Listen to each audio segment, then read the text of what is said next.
بسم اللہ الرحمن الرحیم۔ السلام علیکم، آپ دیکھ رہے ہیں الف نیوز اور میں ہوں آپ کے ساتھ ماجد علی۔ شامل کرتے ہیں پاکستان اور دنیا بھر سے online headline. Iran Israel پر دوبارہ حملہ کرنے کے لیے تیار ہے، امریکی انٹیلیجنس حکام نے خبردار کر دیا۔ اسی تناظر میں پینٹاگون کا مشرق وسطی کے لیے طویل فاصلے تک مار کرنے والے B-52 بمبار، دوبارہ ایندھن بھرنے والے ٹینکر طیارے، اضافی بیلسٹک میزائل ڈیفنس ڈسٹرائر اور لڑاکا طیارے تعینات۔ ایران نے گزشتہ ماہ کے اسرائیل کے اعلانیہ تسلیم شدہ اولین حملے کا جواب دینے کے لیے خود کو تیار کر لیا۔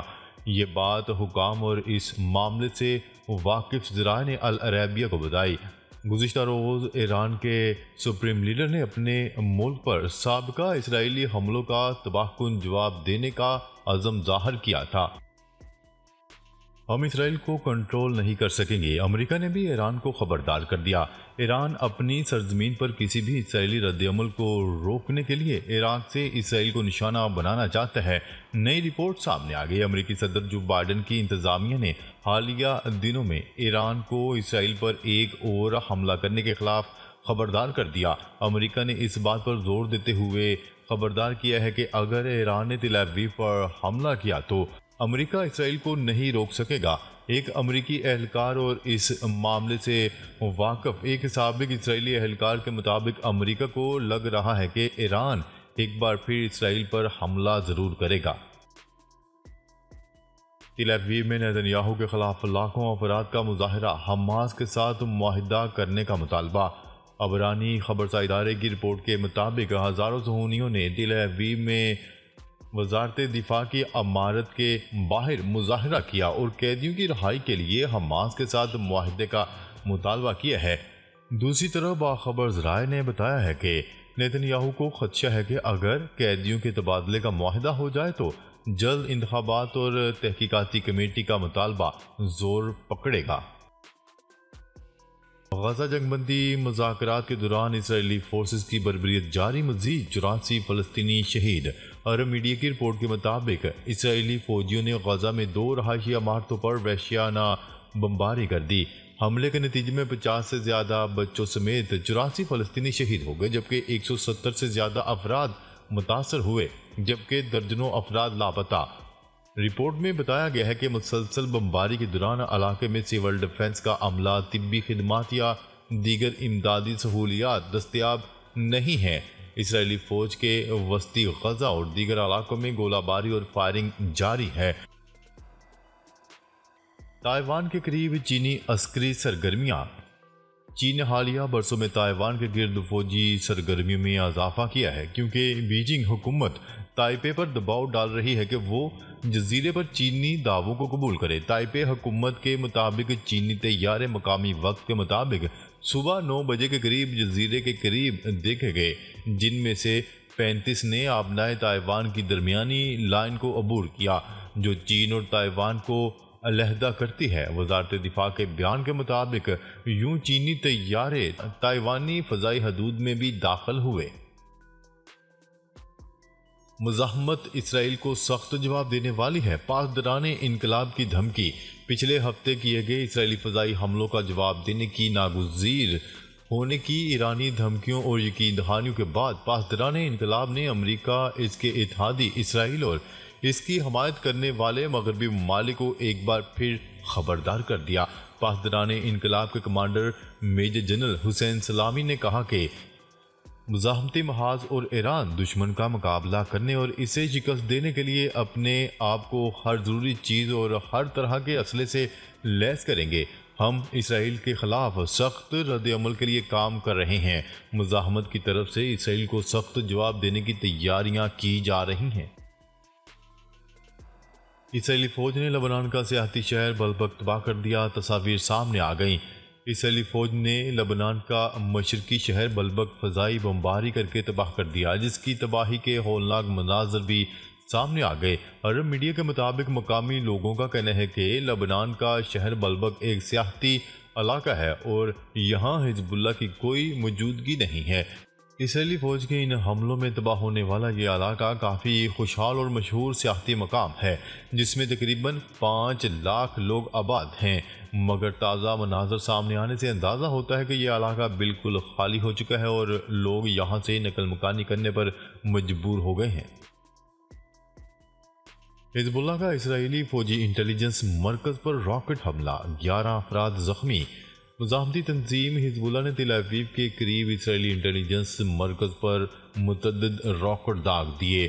عرب میڈیا کی رپورٹ کے مطابق حزب اللہ کی جانب سے جاری بیان میں کہا گیا ہے کہ اس کی جانب سے تل ابیب کے مضافات میں اسرائیل کے ملٹری انٹیلیجنس یونٹ کے مرکز پر بیک وقت کئی راکٹ داغے۔ راکٹ حملے میں 11 افراد زخمی ہیں۔ امریکہ کے ساتھ براہ راست فوجی تصادم کے دہانے پر کھڑے ہیں روسی وزیر خارجہ سرگئی لاروف نے ترک اخبار میں شائع ہونے والے ایک انٹرویو میں کہا کہ امریکہ اور روس براہ راست جنگ کے دہانے پر ہیں۔ انہوں نے امریکی انتخابات کے حوالے سے پوچھے گئے سوال کے جواب میں کہا کہ موجودہ صدر جو بائیڈن کے دور میں جنہوں نے امریکہ میں روسوفوبیا کو انتہا تک پہنچا دیا ہے، ہمارے دونوں ممالک براہ راست فوجی تصادم کے دہانے پر کھڑے ہیں۔ انہوں نے مزید کہا کہ ہم کسی کو دوسرے پر ترجیح نہیں دیتے۔ ڈونلڈ ٹرمپ کے دور حکومت امریکی انتظامیہ نے سابق انتظامیہ کے مقابلے میں سب سے زیادہ روس مخالف پابندیوں کو اپنایا۔ بھارتی فوج کو سوشل میڈیا مواد کی براہ راست نگرانی کا اختیار مل گیا۔ بھارتی میڈیا کے مطابق بھارتی فوج اب سوشل میڈیا مواد ہٹانے کے لیے براہ راست نوٹس دے سکے گی۔ بھارتی وزارت دفاع نے سینئر افسر کو انچارج مقرر کر دیا۔ بھارتی میڈیا کی رپورٹ کے مطابق سینئر افسر کو آئی ٹی ایکٹ کے سیکشن 793B کے تحت اختیار دیا گیا ہے۔ صدارتی انتخابات، کروڑوں امریکیوں نے الیکشن سے 2 روز قبل ہی اپنا ووٹ کاسٹ کر لیا۔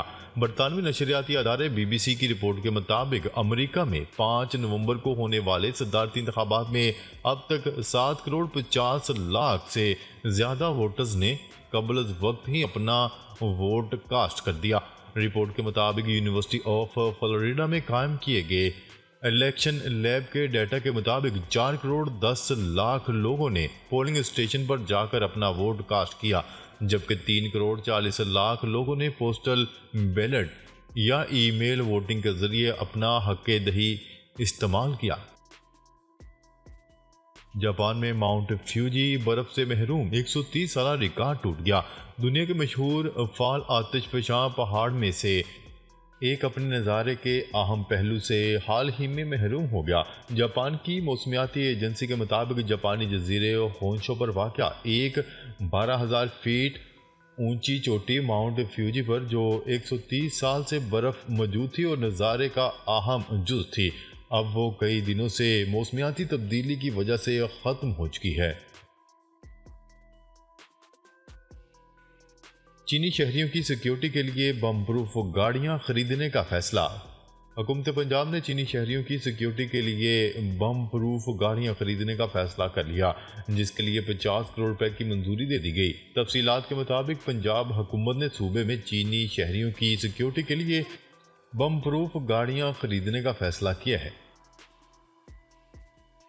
مقبوضہ کشمیر میں سینکڑوں اسکولوں پر پابندی، کابل فوج مسلمان طلبہ کو ہراساں کرنے لگی۔ کشمیر میڈیا سروس کی رپورٹ کے مطابق بھارتی فوجی طلبہ کے لیے تعلیم کا حصول آسان بنانے کی بجائے انہیں ہراساں کرتے اور ان کی تذلیل کرتے ہیں۔ رپورٹ کے مطابق مقبوضہ علاقے میں فلاح عام ٹرسٹ کے زیر انتظام سینکڑوں اسکولوں پر پابندی ہے۔ اسکولوں میں مسلمان طلبہ کو ہندو بھجن گانے اور سوریہ نمسکار کرنے پر مجبور کیا جاتا ہے۔ روس کو جنگی سازوسامان فراہم کرنے کا الزام، امریکہ نے 19 بھارتی کمپنیوں پر پابندیاں عائد کر دیں۔ امریکی وزارت خزانہ کے مطابق یہ پابندیاں روسی فوج کو جدید ٹیکنالوجی اور سامان فراہم کرنے پر عائد کی گئی ہیں۔ روس کی جانب سے یوکرین کے خلاف جنگ لڑنے میں مدد فراہم کرنے والوں کے خلاف ایسے اقدامات کرتے رہیں گے۔ سعودی عرب میں سب سے بڑا کنسرٹ علی ظفر نے تاریخ رقم کر دی۔ سعودی دارالحکومت ریاض میں علی ظفر نے سعودی عرب کی وزارت اطلاعات و ثقافت کی درخواست پر السویدی پارک میں فن کا مظاہرہ کیا۔ اس کنسرٹ میں 1 لاکھ سے زیادہ افراد نے شرکت کی اور وہ علی ظفر کی پرفارمنس سے خوب محظوظ ہوئے۔ یوں علی ظفر نے ریاض سیزن میں سب سے بڑا اور تاریخی کنسرٹ کرنے کا اعزاز بھی اپنے نام کر لیا۔ اسموگ کی ابتر صورتحال لاہور میں پرائمری اسکول 1 ہفتے کے لیے بند کرنے کا اعلان۔ سینئر صوبائی وزیر مریم اورنگزیب کا کہنا ہے کہ اسموگ کے باعث سرکاری اور نجی پرائمری اسکول 1 ہفتے کے لیے بند کیے جا رہے ہیں۔ انہوں نے کہا کہ پرائمری کلاسوں سے اوپر بچوں کی صحت پر خصوصی نظر رکھی جائے۔ سرکاری اور نجی اسکولوں میں ماسک کی پابندی لازمی ہونی چاہیے۔ مریم اورنگزیب کا کہنا تھا کہ گزشتہ روز لاہور میں فضائی آلودگی کی شرح 1067 ریکارڈ کی گئی۔ بھارت سے اسموگ آئی اور ایک دم پھیل گئی۔ بھارت سے آنے والی ہواؤں سے لاہور سب سے زیادہ متاثر ہو رہا ہے۔ ناظرین، اب تک کے لیے اتنا ہی۔ مزید خبریں لے کر بہت جلد آپ کی خدمت میں حاضر ہوں گے۔ تب تک کے لیے اپنا خیال رکھیے گا۔ اللہ نگہبان۔